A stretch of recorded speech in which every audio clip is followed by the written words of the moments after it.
What's the difference between market value and market price? Market price is the price a ready, willing, and qualified buyer is willing to pay for a property and a price that the seller is willing to accept.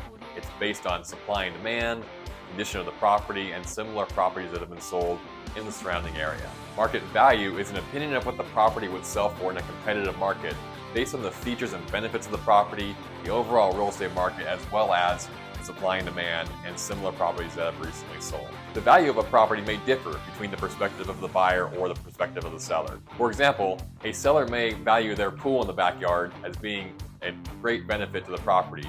It may be a negative for a potential buyer, however, if they see it as a safety hazard for their small children. Another example is a new roof the seller puts on that they feel adds great value to the property itself, whereas the buyer may expect the house to have a roof in good working order and may not add a whole lot more value to that roof just because it's new. Locally in the Salt Lake area, we've seen prices in the last few years increase rapidly, and we've had situations where buyers and sellers have come to an agreement on price that is significantly higher than what an appraiser has valued that property at for the lender.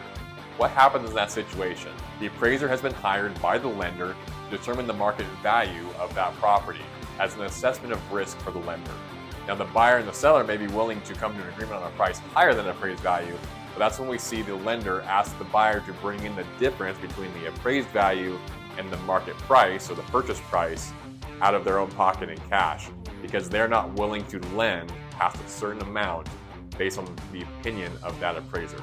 As a real estate agent, I help both buyers and sellers determine appropriate market prices based on the current market values.